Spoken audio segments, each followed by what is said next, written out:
Some dolls are toys. Some are vessels. In 2017, Hollywood revealed the terrifying birth of the world's most cursed doll, Annabelle. But this was not just a story of wood and porcelain. This was about grief, about a family shattered by tragedy, and about what happens when you invite something evil into your home. Tonight, we unravel the nightmare of Annabelle Creation. The story begins in the 1940s. Samuel Mullins, a doll maker, lives with his wife Esther and their sweet daughter, Annabelle, or B, as they lovingly call her. Samuel crafts dolls with delicate precision, his pride and joy, a brand new porcelain doll. But life takes a turn. On a bright Sunday after church, tragedy strikes.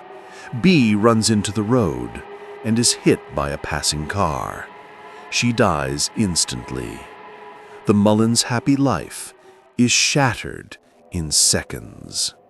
And in their desperation, they pray. Not to God, but to anything that will answer. They beg for one thing, to see their daughter again. And something answers. At first, it's just whispers, then shadows, then the spirit of little B herself, or so they think. But what they welcomed into their home was not B. It was something darker, something ancient, and it wanted a body. The entity seeks a vessel. It chooses the porcelain doll, Samuel's creation. The Mullins realize too late what they have invited. The doll is locked in a closet, sealed with Bible pages. The demon cannot roam free, but it waits. For years, the Mullins live in silence, alone in their cursed house. Years later, hope returns. Sister Charlotte, a kind nun, arrives at the Mullins' home with 6 orphan girls seeking shelter. Among them, Janice, a young girl weakened by polio, and her best friend, Linda. The house feels large, mysterious, and strangely alive. Samuel warns the girls. Some doors must remain locked, no matter what. But curiosity is dangerous, especially in a house that hides evil. Janice, curious and lonely, finds her way to the forbidden room. Inside, she discovers the closet, and inside the closet, the doll, Annabelle. From that moment, everything changes. Doors creak open, shadows move at night.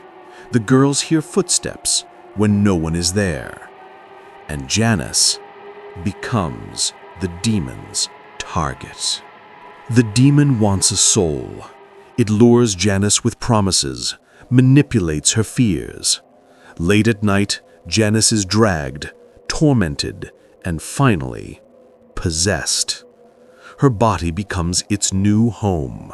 The doll is no longer just a vessel. Now, the evil has flesh and blood. The house becomes a nightmare. The Mullins are killed. The demon rampages. The orphans and Sister Charlotte fight for survival, trying to contain the evil once again. In a chilling climax, Janice disappears, gone from the orphanage.